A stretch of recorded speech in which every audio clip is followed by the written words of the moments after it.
भारत सरकार ने देश के करोड़ों किसानों की आजीविका को सुरक्षित कर उनके जीवन को खुशहाल बनाने के लिए सुरक्षा कवच के रूप में प्रधानमंत्री फसल बीमा योजना का उपहार दिया। ये कल्याणकारी योजना प्राकृतिक आपदाओं से फसल का नुकसान होने पर किसानों को उचित मुआवजा देकर उनकी आजीविका सुरक्षित करती है। किसान भाइयों और बहनों, आज पूरा देश कोरोना जैसी महामारी के दौर से गुजर रहा है। इस कठिन समय में भी आप बिना रुके, बिना थके लगातार अपने खेतों में पसीना बहा रहे हैं। आपकी कड़ी मेहनत से आज देश अनाज उत्पादन में आत्मनिर्भर हो गया है और आगे भी बना रहेगा, ऐसा मुझे पूरा विश्वास है। किसान भाइयों और बहनों, भारत सरकार ने किसानों के व्यापक हित को ध्यान में रखते हुए एवं प्राकृतिक आपदाओं से फसल की क्षतिपूर्ति हेतु वर्ष 2016 से महत्वाकांक्षी प्रधानमंत्री फसल बीमा योजना आरंभ की थी। सरकार की विकास नीति एवं इस योजना के सफल कार्यान्वयन हेतु हमने समय समय पर इसमें उचित बदलाव भी किए हैं। किसान बहुत ही कम प्रीमियम पर अपनी फसल का बीमा कर सकते हैं, जहां प्रीमियम का शेष हिस्सा भारत सरकार प्रदान करती है और राज्य सरकारें भी इसमें योगदान करती हैं। खरीफ 2020 सीजन से इस योजना से जुड़ना सभी किसानों के लिए स्वैच्छिक कर दिया गया है। आप प्रधानमंत्री फसल बीमा योजना से जुड़ेंगे तो संकट काल में यह योजना आपके लिए वरदान एवं सुरक्षा कवच के रूप में काम करेगी। भाइयों और बहनों, लॉकडाउन के दौरान इस योजना के अंतर्गत लगभग 8,090 करोड़ रुपयों से अधिक के दावों का भुगतान कर दिया गया है। वर्ष 2016 में यह योजना आरंभ हुई थी। इसके बाद 3 वर्षों में किसानों ने प्रीमियम के रूप में लगभग 13,000 करोड़ रुपया जमा किया, लेकिन जब प्राकृतिक आपदाओं के कारण उनकी फसलें बर्बाद हुईं तो उन्हें प्रीमियम से लगभग 4.5 गुनी राशि, लगभग 64,000 करोड़ रुपए मुआवजे के तौर पर प्राप्त हुई। इससे उनकी आजीविका सुरक्षित बनी रही।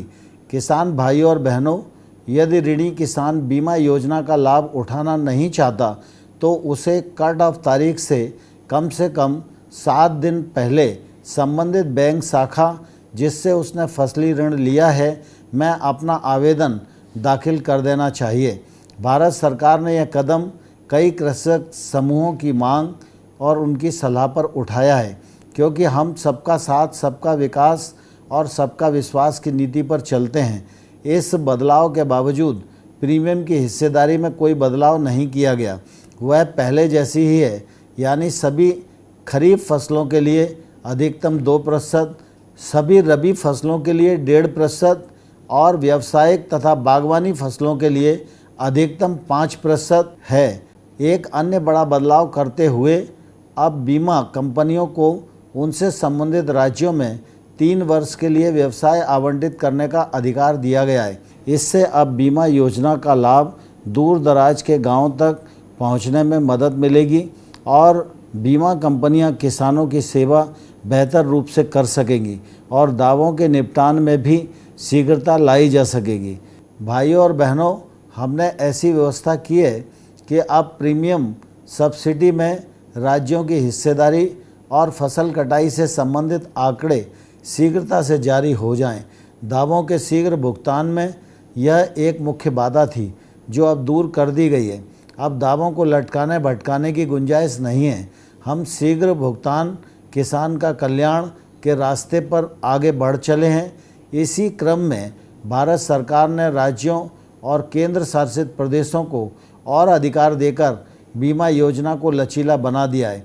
अब वे अपनी स्थानीय आवश्यकताओं के अनुसार आपदाओं को शामिल कर सकते हैं। उनके पास आपदाओं को चुनने का विकल्प उपस्थित है।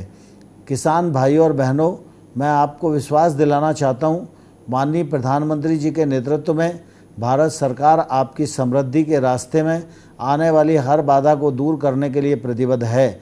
हमने प्रधानमंत्री फसल बीमा योजना को स्वैच्छिक अवश्य कर दिया है, परंतु अपनी भलाई, अपने कल्याण और अपनी आजीविका की सुरक्षा के लिए इसे आप जरूर अपनाएं।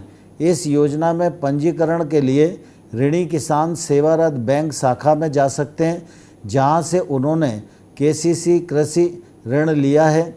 कॉमन सर्विस सेंटर क्षेत्र में काम करने वाली बीमा कंपनियों के प्रतिनिधि या स्थानीय कृषि कार्यालय से भी संपर्क कर सकते हैं। फसल बीमा पोर्टल www.pmfby.gov.in एवं फसल बीमा ऐप के माध्यम से भी पंजीकरण किया जा सकता है। खुशहाल किसान ही समृद्ध भारत की बुनियाद है। इसी भाव के साथ मैं आपके परिवार, खेत खलिहान एवं पंचायत के हर नागरिक की खुशहाली की कामना करता हूँ। जय हिंद, जय भारत, जय किसान। किसानों की खुशहाली और समृद्धि का संकल्प कर रहा है सच प्रधानमंत्री फसल बीमा योजना का सुरक्षा कवच।